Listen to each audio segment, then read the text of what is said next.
and welcome dear friends. Welcome to Exam Atta 75. Friends, today our new topic is pronoun, जिसका Hindi naming होता है सर्वनाम. Pronoun English grammar का एक बहुत ही इम्पॉर्टेंट टॉपिक है जिससे रिलेटेड क्वेश्चंस हमारे कॉम्पिटिशन एग्ज़ाम्स में भी आते हैं एंड हमारे स्कूल स्टूडेंट्स के जनरल एग्ज़ाम्स में भी आते हैं. बट डिफरेंस ये होता है कि जनरल एग्ज़ाम्स में हमारे जो क्वेश्चंस आते हैं वो इन्हीं टॉपिक के बेस्ड आते हैं एंड जो हमारा कॉम्पिटिटिव एग्ज़ाम होते हैं उनमें स्पॉटिंग एरर से रिलेटेड क्वेश्चंस आते हैं. लेकिन हम किसी भी पॉइंट का स्पॉटिंग एरर तब जान पाएंगे जब हमें उस चीज़ के बारे में पूरी इन्फॉर्मेशन हो. तो फ्रेंड्स, हमारा वीडियो बिना स्किप किए लास्ट तक देखें क्योंकि लास्ट में आपको बहुत ही इंटरेस्टिंग कुछ पॉइंट्स मिलने वाले हैं जो शायद आपको पता नहीं होंगे. तो बने रहिए हमारे साथ, देखिए हमारा वीडियो लास्ट तक. एंड फ्रेंड्स, यदि आप हमारे चैनल पर नए हैं तो हमारे चैनल को सब्सक्राइब करना मत भूलिए. So friends, our topic is pronoun. That's definition is pronouns are words that replaces nouns. या फिर a pronoun is a word that is used in a place of noun. मतलब किसी noun के स्थान पर यूज किए जाने वाले शब्दों को हम प्रोनाउन कहते हैं. अब जैसे I, me, you, we, they, who, that, yours, his, her, it, etcetera. These are our pronouns words. Okay? Next, there are total 8 pronouns in English grammar. That is subjective, objective, possessive, reflexive, indefinite, demonstrative, interrogative और relative. Friends, आपको कई जगह pronounce के 10 types भी देखने मिलते हैं, कई जगह आप 7 टाइप्स भी देखते हैं, कई जगह आप 8 टाइप्स भी देखते हैं एंड कई जगह आप सिर्फ 6 पॉइंट्स भी देखते हैं. But don't be confuse with these types because English grammar में जो प्रोनाउन होते हैं उसके टोटल 8 टाइप्स होते हैं. बट इन्हीं 8 टाइप्स में से कुछ 1-2 पॉइंट्स होते हैं जिनके नेम चेंज कर दिए जाते हैं एंड उनके कुछ अलग अलग सेंसेस को एक साथ न रखकर एक अलग नेम देकर उन्हें बढ़ा दिया जाता है. जैसे सब्जेक्टिव प्रोनाउन को हम पर्सनल प्रोनाउन के नेम से भी जानते हैं. तो आइए देखते हैं सब्जेक्टिव और पर्सनल प्रोनाउन के बारे में. What is the meaning of subjective pronoun? So subjective pronoun acts as a subject in a sentence. किसी सेंटेंस में सब्जेक्ट के रूप में काम करने वाले प्रोनाउंस को हम सब्जेक्टिव प्रोनाउंस कहते हैं. सब्जेक्टिव प्रोनाउंस होते हैं he, she, it, I, we, you, they. ये होते हैं हमारे सब्जेक्टिव प्रोनाउन. एग्जाम्पल के लिए, राम इज़ ए बॉय. राम एक लड़का है. एंड मैंने इस सेंटेंस को यूज़ किया है नीचे, ही इज़ ए बॉय. अब Ram is a boy and he is a boy में सिर्फ आपको कहाँ डिफरेंस मिल रहा है? आपको डिफरेंस मिल रहा है कि फर्स्ट सेंटेंस में राम लिखा है एंड सेकंड सेंटेंस में ही लिखा है. तो फ्रेंड्स, राम क्या है? राम है एक नाउन. राम क्या है? एक नाउन. एंड ही क्या है? ही है एक प्रोनाउन. तो हमने फर्स्ट सेंटेंस में नाउन को हटाकर प्रोनाउन का यूज़ कर दिया. नाउन को हटाकर प्रोनाउन का यूज़ कर दिया और हमारा नाउन कहाँ रखा था? नाउन सेंटेंस में सब्जेक्ट की जगह पर रखा था. तो हमने सेंटेंस के सब्जेक्टिव नाउन को हटाकर एक वर्ड यूज़ कर दिया प्रोनाउन का, जिसे हम सब्जेक्टिव प्रोनाउन कहते हैं. सो फ्रेंड्स, बॉयज़ के लिए कभी भी हम सब्जेक्टिव प्रोनाउन में ही यूज़ करते हैं बॉयज़ के लिए. एंड गर्ल्स के लिए यदि हम सब्जेक्टिव प्रोनाउन की बात कर रहे हैं तो हम यूज़ करते हैं शी. Please remind it. तो आई होप. अच्छा, एक और एग्जांपल आप देख सकते हैं.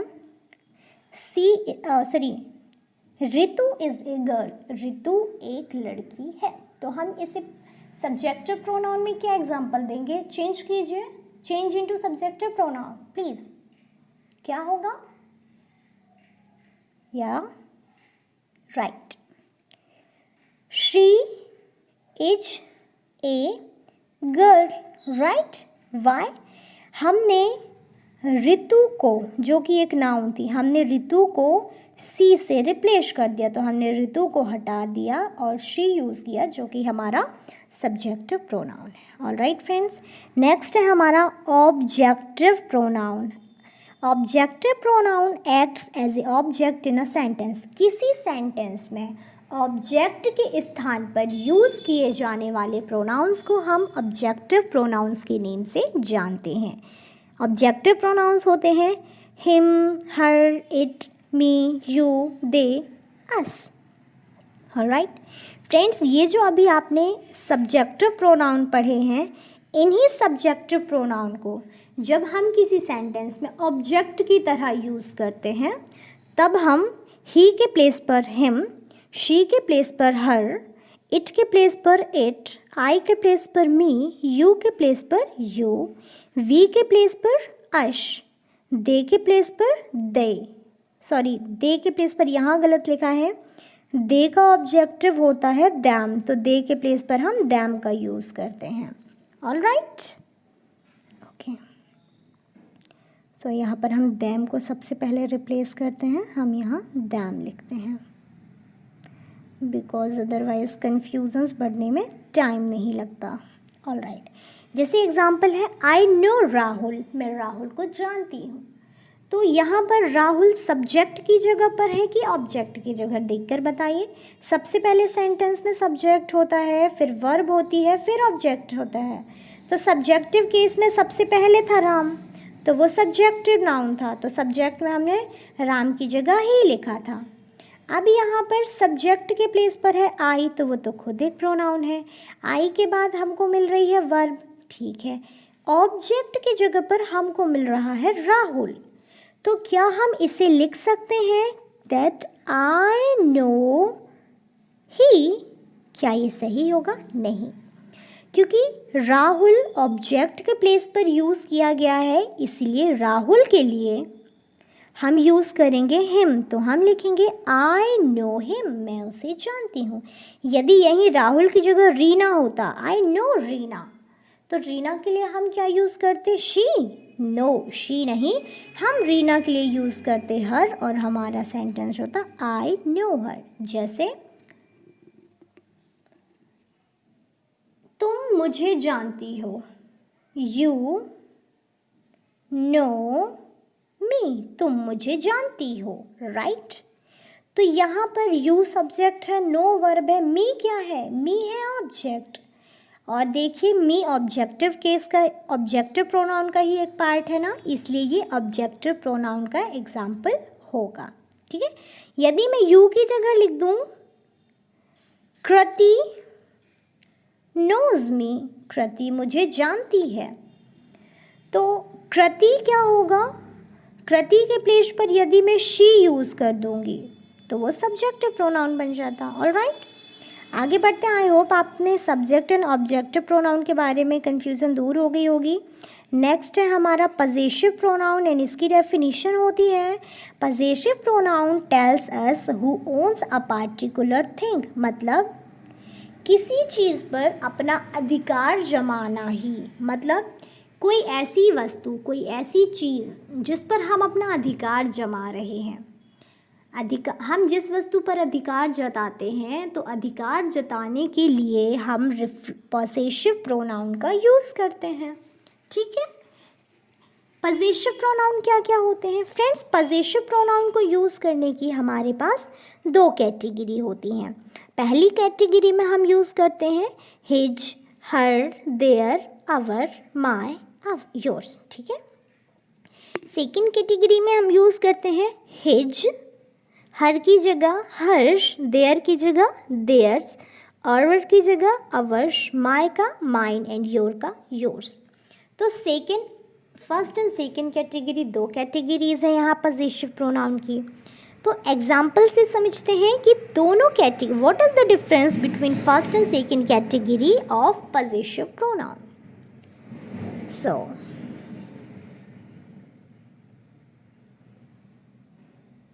ऑलराइट, टाइम है।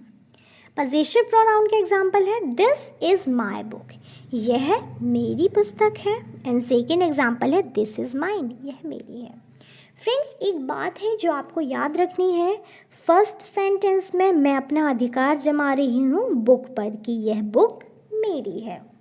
तो क्योंकि सेंटेंस, यदि हमारे सेंटेंस में आपको दिया है आप जिस चीज़ पर अधिकार जमा रहे हैं, यदि उस चीज़ का नेम आपके सामने दिया है तो उसके पहले आप कभी भी पजेसिव प्रोनाउन की फर्स्ट कैटेगरी का यूज़ करेंगे। एंड यदि जिस चीज़ पर आप अपना हक या फिर अधिकार जमा रहे हैं उस चीज़ का यदि आपको नेम शो नहीं किया गया है तो आप पजेसिव प्रोनाउन की सेकंड कैटेगरी का यूज़ करेंगे। एग्जाम्पल आपके सामने है दिस इज़ माई बुक, तो इसमें जिसमें मैं बुक पर अपना हक जमा रही थी ना, तो बुक यहाँ पर लिखा है इसलिए मैंने फर्स्ट कैटेगरी माई का यूज़ किया था, राइट।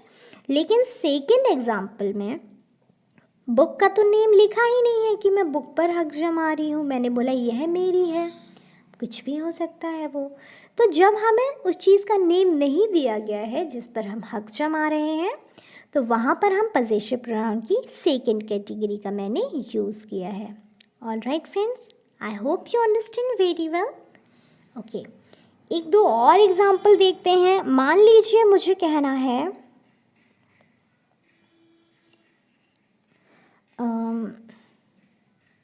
मुझे बोलना है मैं उसकी दोस्त हूँ। क्या बोलना है मुझे? मैं उसकी दोस्त हूँ। I am her friend, I am her friend. Okay, मैं उसकी दोस्त हूँ। तो मैं दोस्त होने पर हक जमा रही हूँ ना कि मैं उसकी दोस्त हूँ। दोस्त हूँ किसकी? उसकी। तो मैं दोस्ती पर यहाँ पर, दोस्त पर मैं यहाँ पर हक जमा रही हूँ अपना। तो मैंने दोस्त के पहले हर यूज़ किया है जो कि एक पजेसिव प्रोनाउन की फर्स्ट कैटेगरी को शो करता है। लेकिन यदि मैं कहूँ I am Harsh, I am हर्ष मतलब मैं उसकी हूँ। आई एम हर्ष, मैं उसकी हूँ। तो यहाँ पर मैंने दोस्त फ्रेंड का तो यूज़ किया नहीं, मैंने वो चीज़ बताई ही नहीं जिस पर मेरा हक है, तब मैंने पजेसिव प्रोनाउन की सेकंड कैटेगरी को यूज़ किया। तो फ्रेंड्स, इसी तरीके से आपके पेपर में भी आते हैं, तो याद रखिए जिस चीज़ पर आपका हक है वो चीज़ यदि दी गई है तो आप फर्स्ट कैटेगरी यूज़ करें, यदि वो चीज़ नहीं दी गई है तो आप सेकंड कैटेगरी यूज़ करें। बढ़ते हैं आगे। यहाँ पर फ्रेंड्स आपको कुछ एग्जाम्पल्स दिए गए हैं आपको सब्जेक्टिव एंड ऑब्जेक्टिव की कन्फ्यूज़न दूर कराने के लिए। सो प्लीज़ इन्हें एक नज़र देख लीजिएगा। एंड ये पजेसिव प्रोनाउन के कुछ एग्जाम्पल्स हैं, आपके लिए इम्पॉर्टेंट हैं, समझ लीजिएगा। यदि आपको कहीं कोई कन्फ्यूज़न होती है तो कमेंट बॉक्स पर मुझसे क्लियर कर सकते हैं। ओके फ्रेंड्स, नेक्स्ट टॉपिक है हमारा रिफ्लेक्सिव प्रोनाउन। अब रिफ्लेक्सिव प्रोनाउन क्या होता है? Reflexive pronoun refers back to the subject of the sentence. किसी सेंटेंस की सब्जेक्ट पर फोकस करता है कौन? Reflexive pronoun. रिफ्लेक्सिव प्रोनाउन को हम इंटेंसिव प्रोनाउन के नेम से भी जानते हैं, लेकिन रिफ्लेक्सिव एंड इंटेंसिव दोनों की डेफिनेशंस अलग होती हैं, लेकिन वर्ड्स एक ही होते हैं। इंटेंसिव प्रोनाउन की डेफिनेशन होती है it emphasises it's antecedent noun और प्रोनाउन। मतलब रिफ्लेक्सिव प्रोनाउन किसी भी सेंटेंस के सब्जेक्ट को प्रेशराइज नहीं करता, वो सिर्फ सब्जेक्ट की तरफ फोकस कराता है, रेफ़र करता है सब्जेक्ट की तरफ वापस। लेकिन जो इंटेंसिव प्रोनाउन है वो अपने सेंटेंस के नाउन या फिर प्रोनाउन, अपने सेंटेंस के नाउन या फिर प्रोनाउन के ऊपर प्रेशराइज करता है। ठीक है, अब रिफ्लेक्सिव या फिर इंटेंसिव प्रोनाउन कौन कौन से होते हैं? Himself, herself, my self, our self, your self, them self, ourselves, yourselves, themselves। Friend, एक बात याद रखनी है, यदि आपके रिफ्लेक्सिव और इंटेंसिव प्रोनाउन के लास्ट में सेल्फ लिखा है तो आप सेल्फ वाले रिफ्लेक्सिव और इंटेंसिव प्रोनाउन का यूज़ सिंगुलर चीज़ों के लिए करेंगे। एंड यदि आपको प्लूरल चीज़ों के लिए रिफ्लेक्सिव एंड इंटेंसिव यूज़ करना है तो आप सेल्फ की जगह क्या यूज़ करेंगे, सेल्व्स।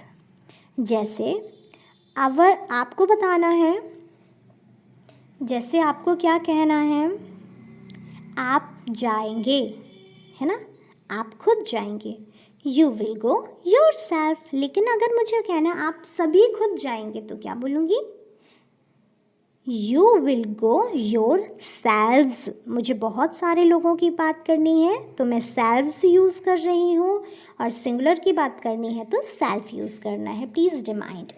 एग्जाम्पल है, मैं ये खुद करूँगी, I will do it my self, मैं इसे खुद करूँगी। तो फ्रेंड्स एक बात और, रिफ्लेक्सिव प्रोनाउन जो होता है, रिफ्लेक्सिव प्रोनाउन में आपको पहले वर्ब मिलती है, वर्ब के बाद आपको मिलता है रिफ्लेक्सिव प्रोनाउन, राइट। एंड वहीं सेकेंड तरफ आप देखेंगे, सेकेंड एग्जाम्पल है, I myself will do it, मैं खुद ही ये करूँगी। तो इस सेंटेंस में आपने देखा कि यहाँ पर सबसे पहले आपके सामने या तो कोई नाउन होगी या फिर कोई प्रोनाउन होगी, एंड नाउन और प्रोनाउन के बाद आपको इंटेंसिव या फिर रिफ्लेक्सिव प्रोनाउन देखने को मिलेगा। तो यदि आपके सेंटेंस में वर्ब के बाद कोई रिफ्लेक्सिव या फिर इंटेंसिव प्रोनाउन दिया गया है तो आप उसे रिफ्लेक्सिव प्रोनाउन में बेस करेंगे। एंड यदि पहले नाउन और प्रोनाउन आई है, उसके बाद क्या आया है, स्टार्टिंग में ही नाउन प्रोनाउन है और नाउन प्रोनाउन के जस्ट बाद कोई प्रोनाउन वर्ड यूज़ किया गया है, इनमें से कोई, तो वे इंटेंसिव प्रोनाउन के अंतर्गत आएंगे। नेक्स्ट पॉइंट है इसी रिफ्लेक्सिव प्रोनाउन का, मैं ये खुद करूँगा को मैंने बोला I will do it my self. देखो मैंने इसमें प्रेशर डाला है क्या, नहीं, मैंने बोला है मैं ये खुद करूँगी, I will do it my self. मैंने कोई ज़ोर ज़बरदस्ती नहीं की है, मैंने कोई प्रेशर नहीं डाला है। लेकिन देखिए मेरा सेकंड सेंटेंस कैसा, सेकंड कहता है I myself will do it, मैं खुद ही ये करूँगी। तो मैंने यहाँ पर प्रेशराइज किया है, मैंने इस सेंटेंस पे बहुत ज़्यादा जोर डाला है। तो इंटेंसिव प्रोनाउंस के जो सेंटेंस होते हैं, उन सेंटेंसेस में हम किसी भी चीज़ के लिए बहुत ज़्यादा जोर लगाते हैं, बहुत ज़्यादा प्रेशर करते हैं। इंटेंसिव प्रोनाउन में हमारे पास कोई चीज़ करने के अलावा वो ऑप्शन नहीं होता है, no any option here. But reflexive pronoun में हमारे पास कोई ना कोई ऑप्शन होता है। जैसे मैं ये खुद करूँगी, अगर मैं नहीं करूँगी तो कोई और कर लेगा, कोई दिक्कत नहीं है। लेकिन यदि मैंने बोल दिया मैं खुद ही ये करूँगी, मतलब मैं खुद करूँगी, मेरे अलावा कोई नहीं करेगा, तो इसमें हमें कोई ऑप्शन नहीं मिल रहा है और इसमें हमें ऑप्शन मिल रहे हैं। तो ये होते हैं हमारे रिफ्लेक्सिव और इंटेंसिव प्रोनाउन। नेक्स्ट आता है हमारा indefinite pronoun. Indefinite pronoun refers to an indefinite और जनरल पर्सन और थिंग। इंडेफिनिट प्रोनाउंस होते हैं ऑल, बोथ, बोथ की मीनिंग गलत है, BOTH होता है, each, few, everyone, many, none. Example के लिए आई लाइक यू ऑल, अब आप अभी इसका मीनिंग नहीं समझे होंगे। इंडेफिनिट का क्या मतलब होता है, इंडेफिनिट का मतलब होता है अनिश्चित। क्या होता है, अनिश्चित। मतलब जब हम ये निश्चित ही ना कर पाएँ कि हमें उन चीज़ों में से कोई एक पसंद है या कौन सी पसंद है। मान लीजिए मेरे पास 5 फल रखे हैं सामने, I have 5 fruits, I have 5 fruits, मेरे सामने 5 फल रखे हैं, एक आम है, एक केला है, एक अमरूद है, एक संतरा है और एक मैंगो, सॉरी एक एप्पल है, ठीक है। तो अब मुझे बताना है कि मैं ये पांचों पसंद करती हूँ। तो यदि मैं बोलूँ I love apple, I love mango, I love banana, तो मैं अलग अलग ना बोलूँ, यदि मुझे एक साथ बोलना है तो मैं कौन सा प्रोनाउन वर्ड यूज़ करूँगी, मैं यूज़ करूँगी इंडेफिनिट प्रोनाउन वर्ड ऑल। तो मैं बोलूँगी आई लव ऑल 5 फ्रूट्स, मुझे पाँचों फ्रूट्स पसंद हैं, ठीक है। जैसे मुझे बोलना है I like Tanu, I like कृति, मुझे तनु भी पसंद है, मुझे कृति भी पसंद है। तो मैं इन दोनों के लिए अलग अलग यूज़ ना करके डायरेक्टली बोल सकती हूँ I like both Tanu and Kriti, I like both Tanu and Kriti, मुझे तनु एंड कृति दोनों पसंद है। तो किसी भी चीज़ को, किसी भी बात को हम अलग अलग पार्ट्स में डिवाइड ना करके एक साथ यूज़ करने के लिए जिन वर्ड्स का यूज़ करते हैं उन्हें हम इंडेफिनिट प्रोनाउंस के नेम से जानते हैं। सेकेंड इमेज में आपको इनके कुछ एग्जाम्पल्स देखने मिल जाएंगे। तो ये है आपके रिफ्लेक्सिव प्रोनाउन के, आप यहाँ पर देख सकते हैं टोटल 8 रिफ्लेक्सिव प्रोनाउन होते हैं। नेक्स्ट है इंडेफिनिट प्रोनाउंस, यहाँ पर आपको इंडेफिनिट प्रोनाउंस के कुछ एग्जांपल्स दिखाए जा रहे हैं जो आप इजीली यहाँ पर देख सकते हैं।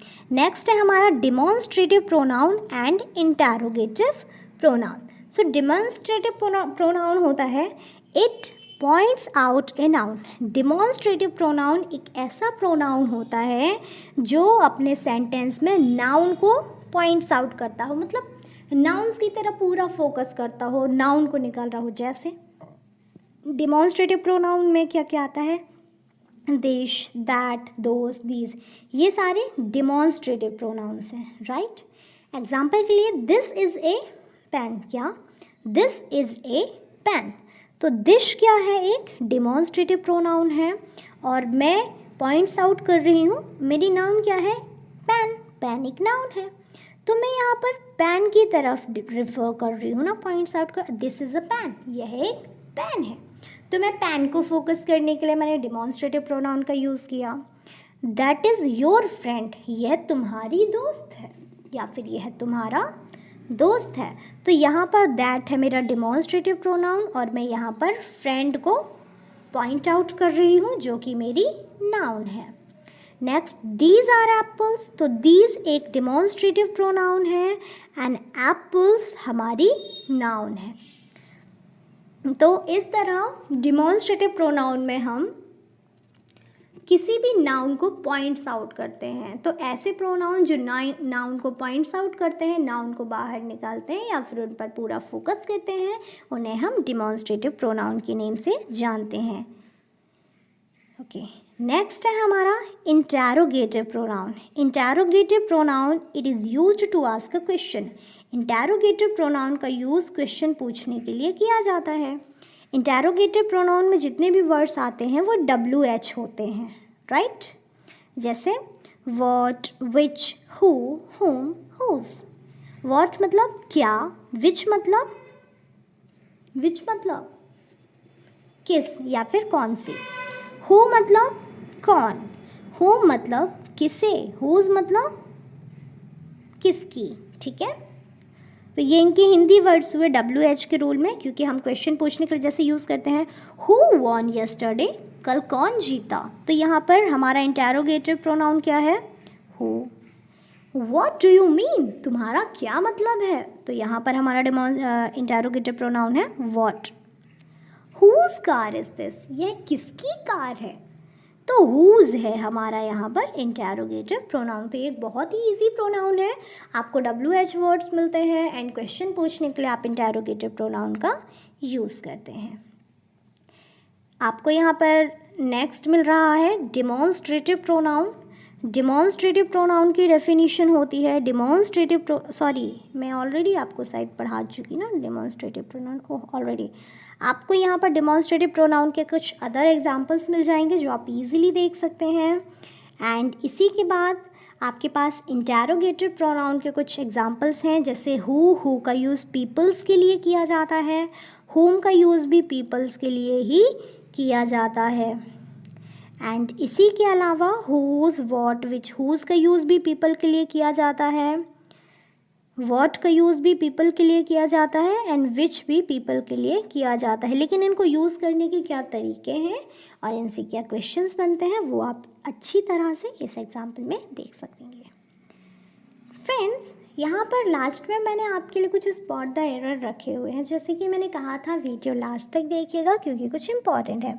तो ये कुछ इंपॉर्टेंट पॉइंट है हमारे प्रोनाउन से रिलेटेड, जैसे कि कंपटीशन एग्जाम्स में इन्हीं से रिलेटेड क्वेश्चन आते हैं ना। हमारे सामने क्वेश्चन मान लीजिए आया है, I don't believe in the birds what he said, मतलब मुझे उसके शब्दों में कोई विश्वास नहीं है जो उसने कहे हैं।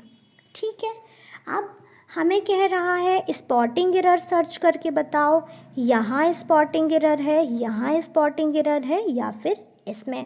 हमारे पास ए बी सी 3 ऑप्शन है और डी में कह रहा है नो एरर। अब क्या करेंगे, हमारा एरर कहाँ है, हमारा एरर है ऑप्शन सी में। क्यों? क्योंकि जब भी कभी किसी सेंटेंस में वर्ड्स, मतलब मुझे विश्वास नहीं है, यदि हम विश्वास के बाद किसी चीज़ की बात ना करें, वर्ड्स की बात ना करें, तो हम उसमें व्हाट यूज़ कर सकते हैं कि मतलब मुझे उस पर बिलीव नहीं है, I don't believe what is it, मुझे उस पर बिलीव नहीं है जो वो कहती है, तब हमारा व्हाट राइट होगा। लेकिन यदि हमने जिस चीज़ पर बिलीव किया है उस चीज़ के बारे में भी लिखा, मतलब मुझे उसके शब्दों पर भरोसा नहीं है, तो वर्ड्स आया तो यहाँ पर हमारे स्पॉटिंग एरर आया व्हाट पर। व्हाट की जगह हमें विच या फिर दैट का यूज़ करना है, क्योंकि विच या फिर दैट का यूज़ हम थिंग्स के लिए करते हैं, राइट। नेक्स्ट है I don't believe in which he sad, मुझे भरोसा नहीं जो उसने कहा। जैसे कि मैंने अभी आपको समझाया ना, भरोसा नहीं है, लेकिन यहाँ पर वर्ड्स यूज़ कर दिया है, इसलिए वर्ड्स के साथ हम व्हाट यूज़ नहीं कर सकते। वर्ड्स के साथ हम विच या फिर दैट यूज़ करते थे, लेकिन यहाँ पर वर्ड्स नहीं है, डायरेक्टली बिलीव है। तो बिलीव के बाद हम विच यूज़ ना करके हमें यूज़ करना होगा व्हाट, जो कि था हमारा spotting error. Please mail it to I, तो इसमें हमारा आई की जगह यूज़ होगा मी, क्योंकि कभी भी I, he, she, it, I, we, you, they, ये सारे वर्ड्स, प्रोनाउन वर्ड्स, यदि किसी सेंटेंस में ऑब्जेक्ट के प्लेस पर आते हैं तो हम उन्हें ऑब्जेक्टिव प्रोनाउन के लिए यूज़ करते हैं। जैसे आई के लिए मी, ही होता तो हिज, हिम, शी होता तो हर, इस तरह। तो ये थे हमारे कुछ स्पॉटिंग एरर। आई होप आपको वीडियो पसंद आया होगा। फ्रेंड्स, यदि आपको वीडियो पसंद आया है तो हमारे वीडियो को लाइक कीजिए, हमारे चैनल को सब्सक्राइब कीजिए, ज़्यादा से ज़्यादा लोगों के साथ शेयर कीजिए। Thanks for watching.